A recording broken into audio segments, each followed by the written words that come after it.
Bonsoir à toutes et à tous.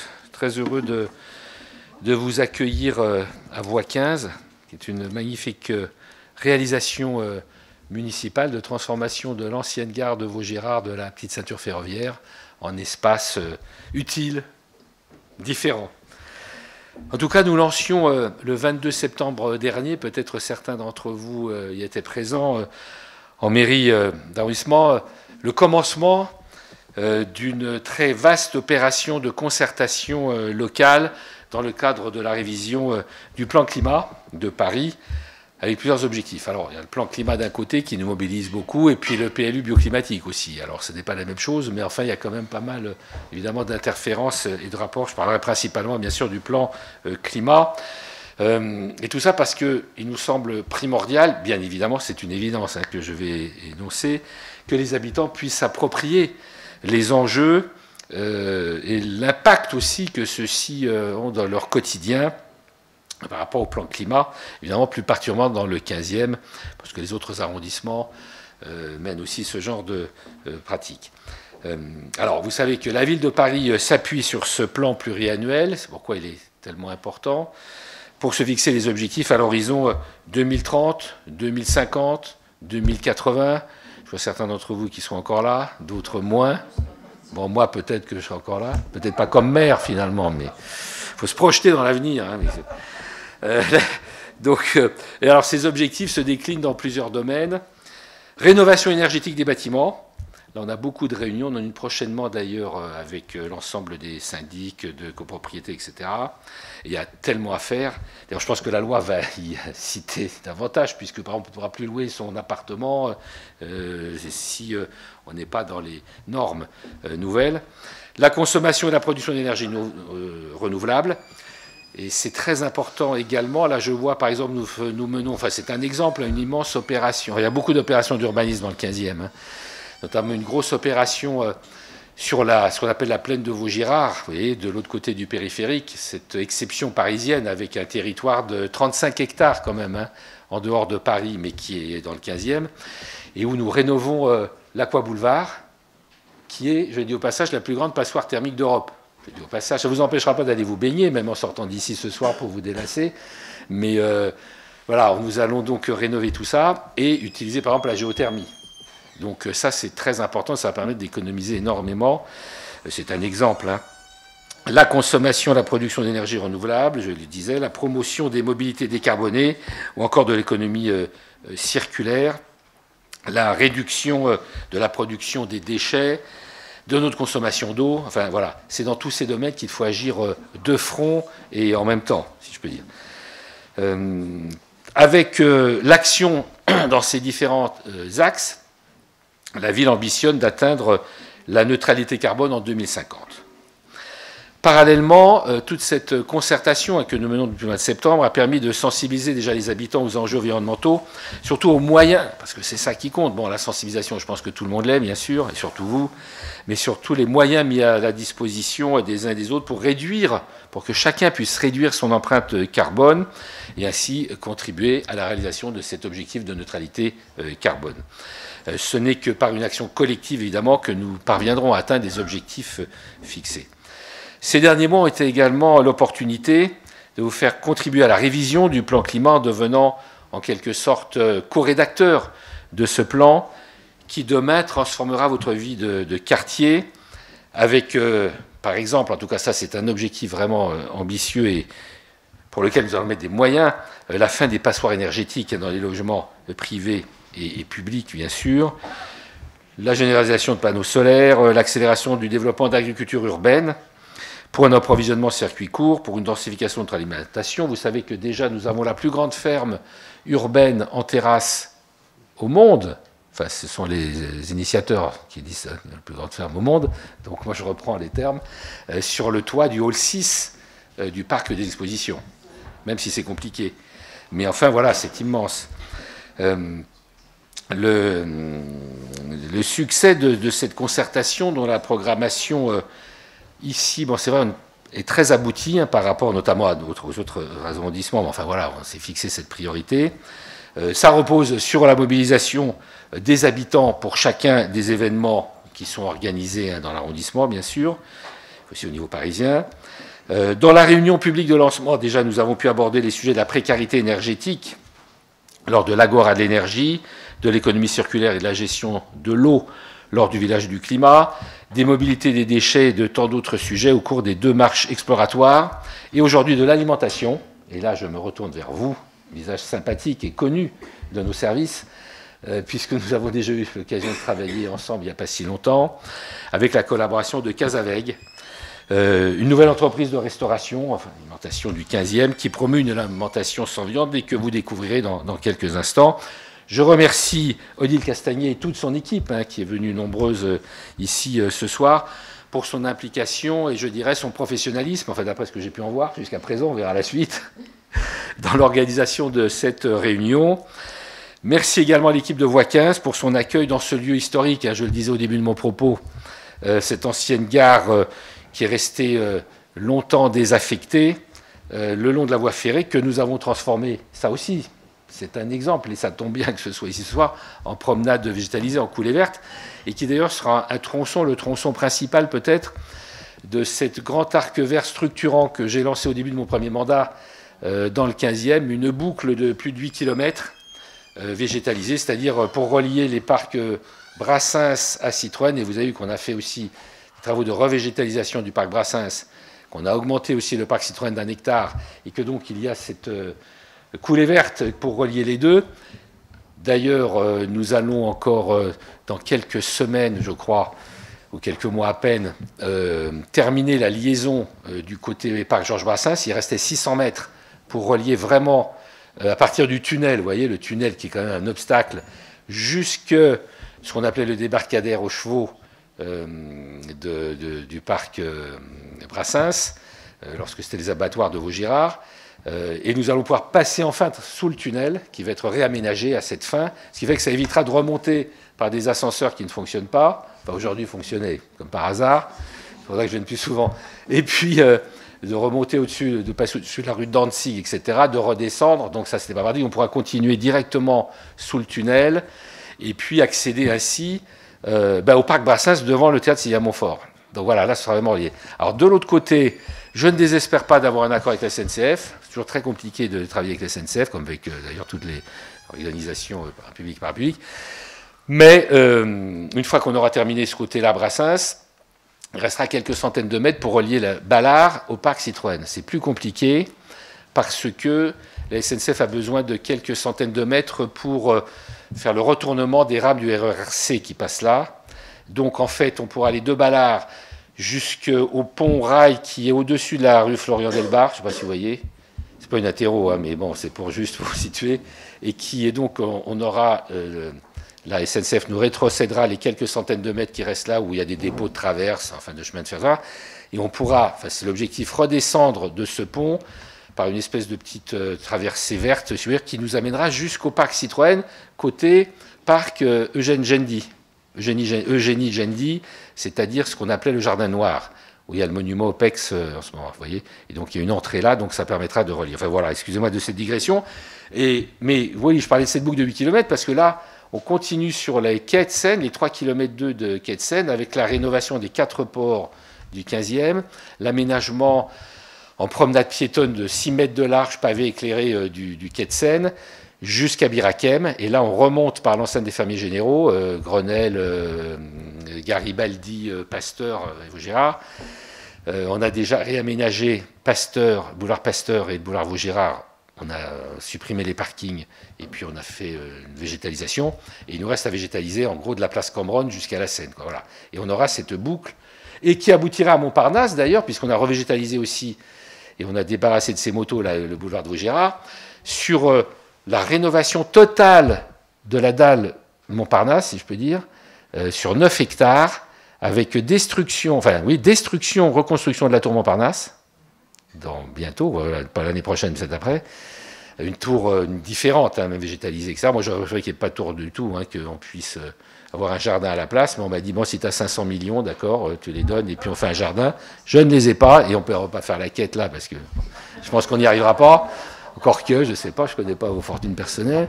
Mais donc, il y aura une nouvelle tour avec une serre végétale d'ailleurs d'agriculture urbaine à son sommet. Et puis, surtout, une forêt urbaine de 1500 à 2000 arbres, entre la gare Montparnasse et la rue de Rennes, quoi.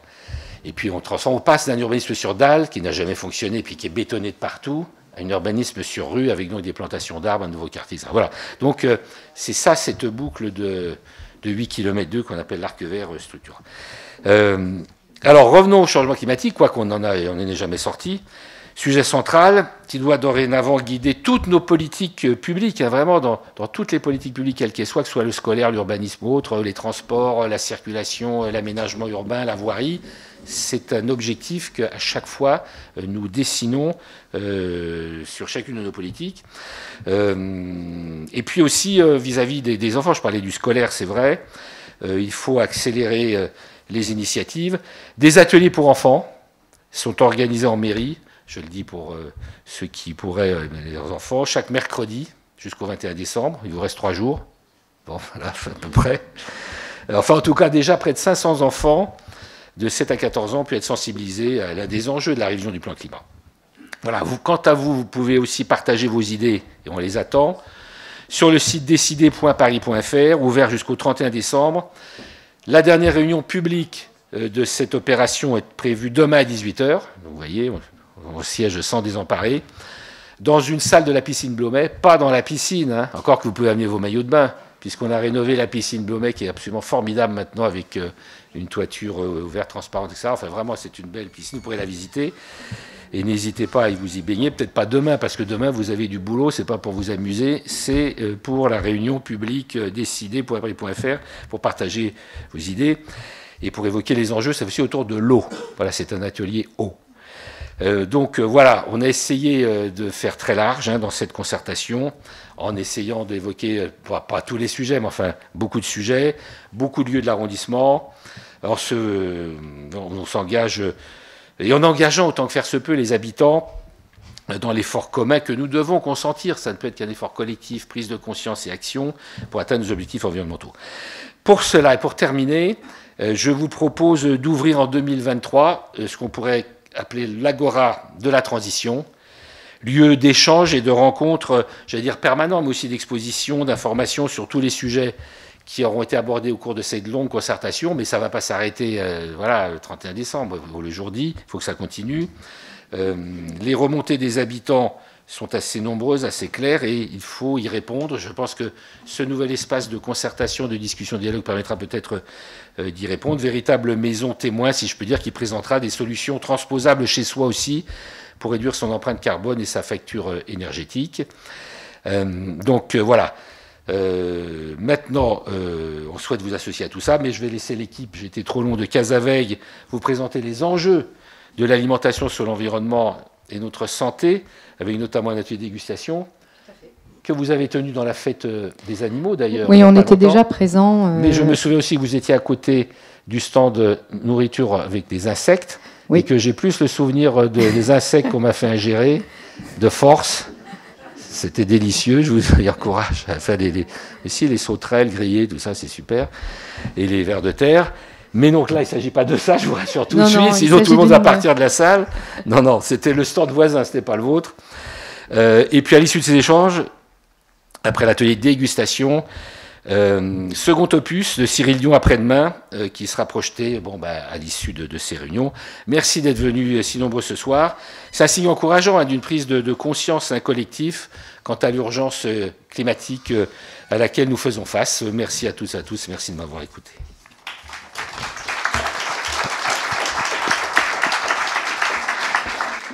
Merci, Monsieur le maire. Merci de votre confiance et de nous donner l'occasion de vous parler aujourd'hui de l'alimentation à impact positif pour soi, mais aussi pour la planète.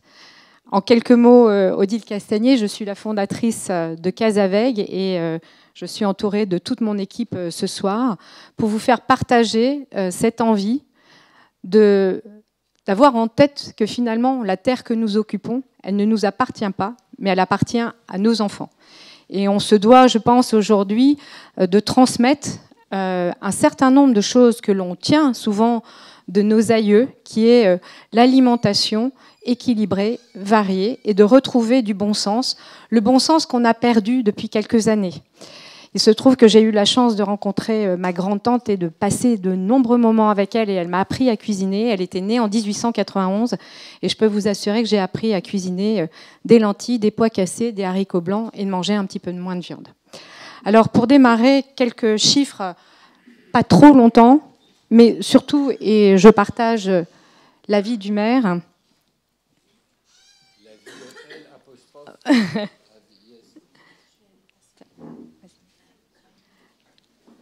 Tout petit réglage technique.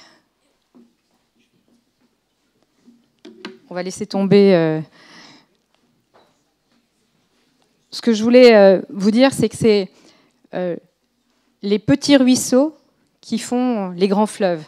Et votre action individuelle, et c'est ce qu'on va essayer de vous faire partager ce soir, c'est que votre action individuelle, tant d'un point de vue de ce que vous faites au quotidien individuel, mais ce que vous êtes aussi amené à transmettre à vos proches, aura de l'impact.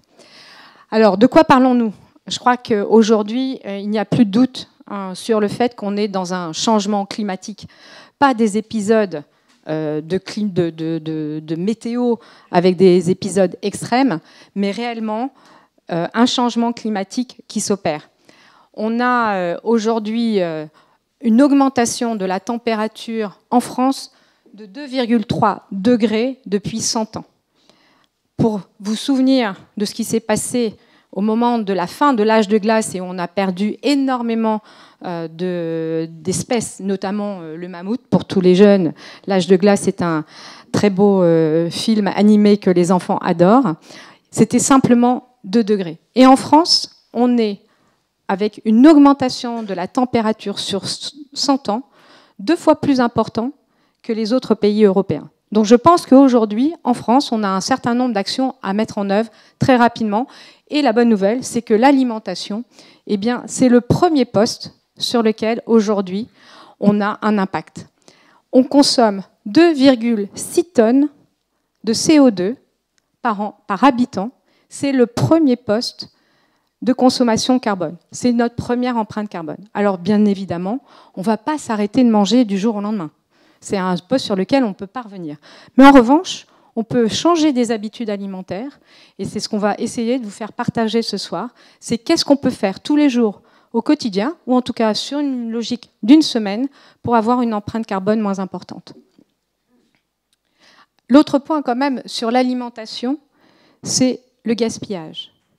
Et ça, c'est quelque chose qui est assez important. De notre temps, quand on était jeune, nos grands-mères, eh ben, elles faisaient le fousitou. On récupérait les restes et puis on faisait un petit plat qui était assez intéressant et on ne jetait pas. Aujourd'hui, c'est pas loin de 30 kilos par personne et c'est surtout notre gaspillage alimentaire, c'est 44% de CO2 qui nous incombe directement lié à l'alimentation. Donc c'est vraiment quelque chose dont il faut qu'on puisse s'emparer. Et pour ça, eh bien, il faut savoir finalement de quoi on a besoin. Et ce soir, vous aurez l'occasion de passer voir Nathan, qui est ici, qui va lever la main, voilà, et qui pourra vous dire finalement, au quotidien, quels sont vos besoins alimentaires, de combien j'ai besoin de manger pour être en bonne santé et en bonne forme. On a également un point qui est majeur, c'est de local et de saison. Monsieur le maire l'évoquait, on a des fermes urbaines qui se mettent en route, mais c'est très important aujourd'hui d'être attentif à notre importation de nourriture. Il faut savoir qu'en Île-de-France, on importe 65% de son alimentation, alors qu'on pourrait avoir un bassin de production pas très loin, qui est l'Île-de-France. On a 53% de notre alimentation en France qui est importée. Donc il faut faire des choix en tant qu'acteur qui tous les jours achetons nos produits, de regarder d'où ça vient. 53% de l'alimentation au pays de Rabelais, alors qu'on est le pays de la gastronomie. C'est incroyable. On a un autre point qui nous a absolument effarés. 97% de la partie transport vient du transport aérien en termes d'impact carbone, pour seulement 5% de notre alimentation. Rendez-vous compte, bien évidemment, on doit comptabiliser le coût carbone de la production, c'est évident, mais on a aussi le transport. 97%. Donc il faut arrêter de manger des cerises en hiver, de la mangue qui vient par avion, les bananes qui viennent de nos îles, mais par transporteur, par bateau, pourquoi pas? Mais il faut faire des choix et savoir que tous les jours, dans nos actes, au quotidien, eh bien, on peut faire des choix éclairés. L'autre point, c'est également manger de saison.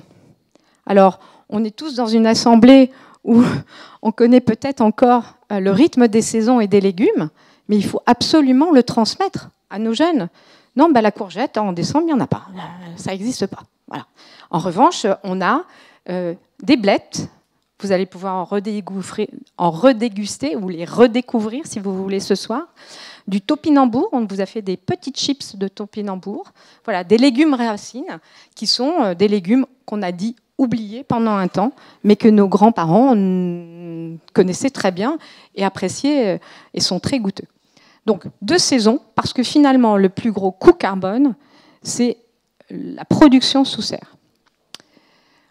On a également voulu mettre ça en perspective pour les familles et pour l'ensemble des personnes.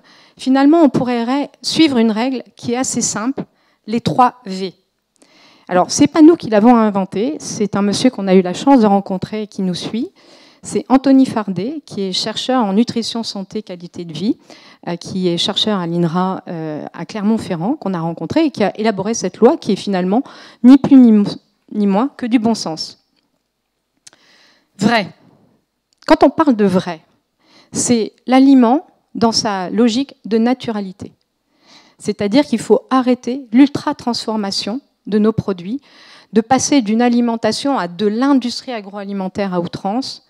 Il faut vraiment être très vigilant. Parce que non seulement ce n'est pas bon pour la planète, parce que finalement on est passé d'un processus de transformation classique qu'avaient nos aïeux à une hyper-industrialisation de l'alimentation, avec en plus des aliments ultra transformés dont on sait aujourd'hui que ça a des impacts sur la santé qui sont vraiment délétères, comme du stress oxydatif et toutes les maladies inflammatoires qu'on peut connaître et des maladies de dégénérescence mentale également. Donc tout ce qui est aliment ultra transformé, ce qui est en fait, quand on lit des ingrédients sur des paquets de gâteaux comme du dextrose, la maltodextrine, etc., des noms que vous ne connaissez pas, fuyez, absolument.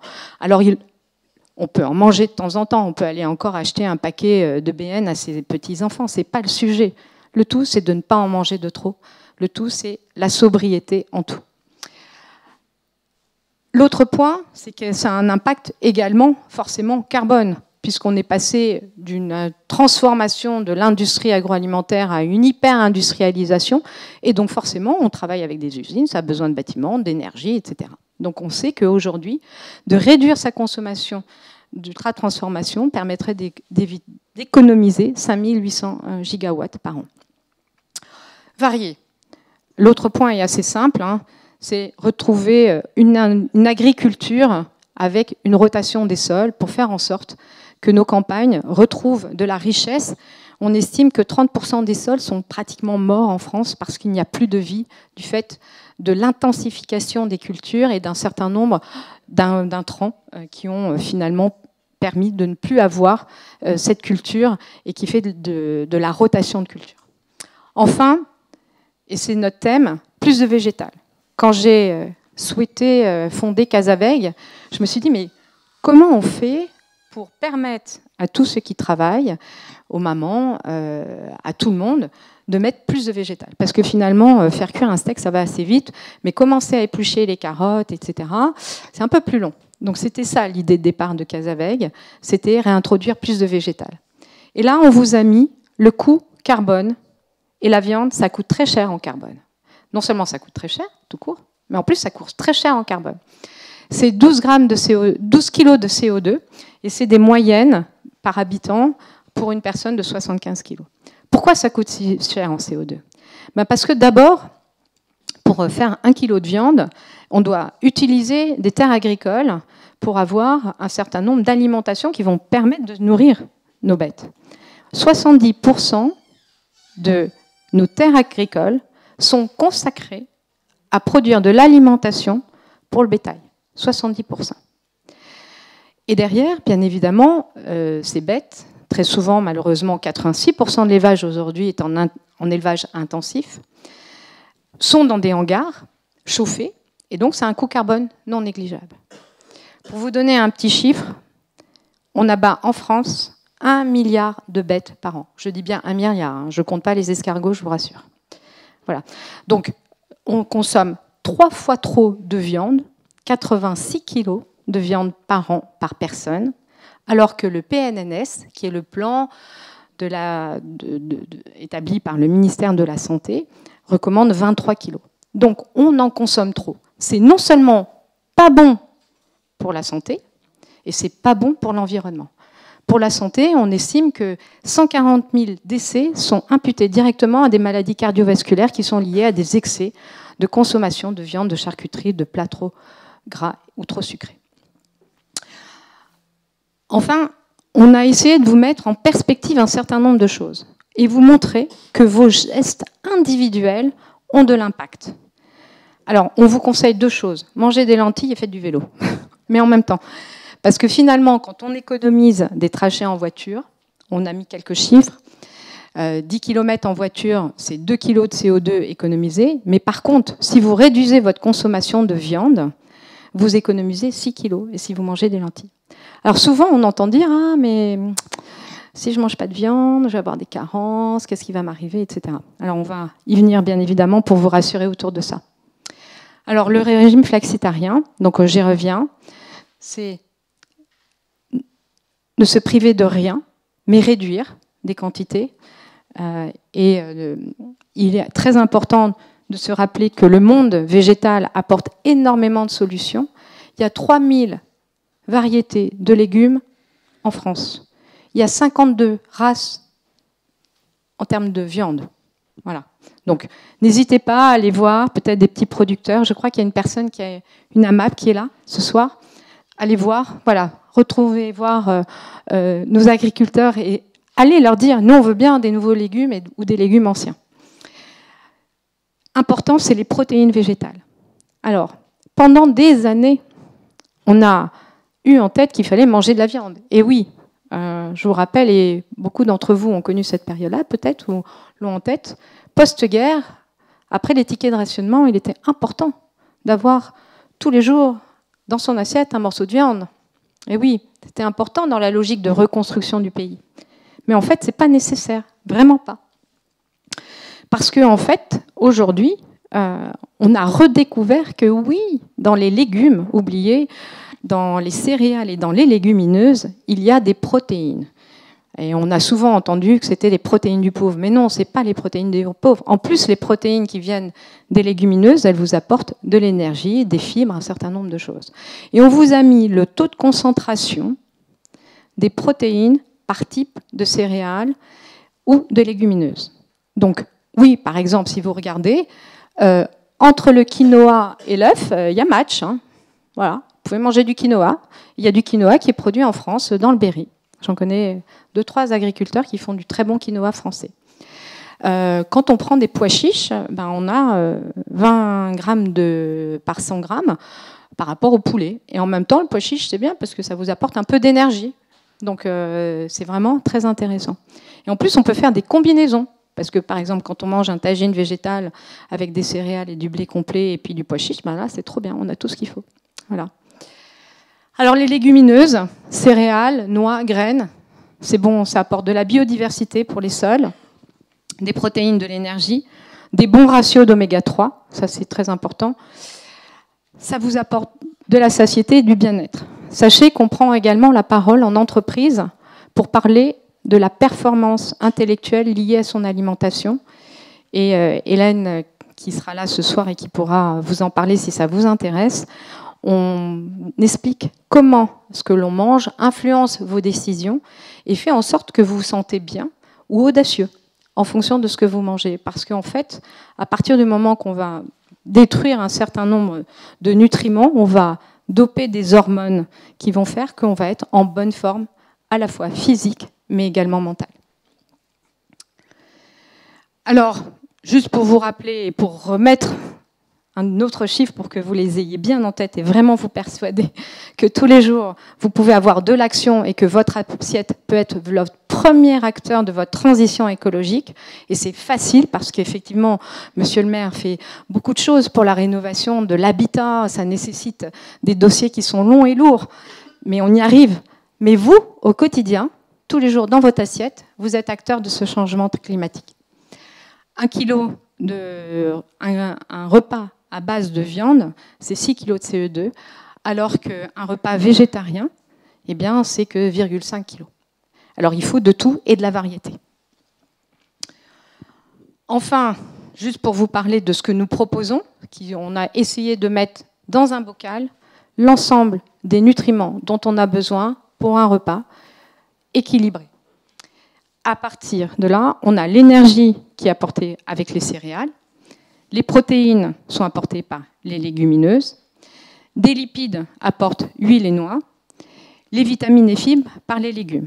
Et en fait, tout ça est calculé pour que dans un bocal, alors en fonction bien évidemment de qui on est, c'est-à-dire que j'ai des associés comme Guillaume ou Timothée qui sont des hommes qui sont dans la pleine force de l'âge, ils ont besoin d'un peu plus d'énergie que moi.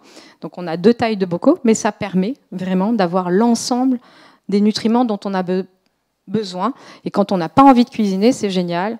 3 minutes au micro-ondes ou 5 minutes au bain-marie et c'est tout prêt.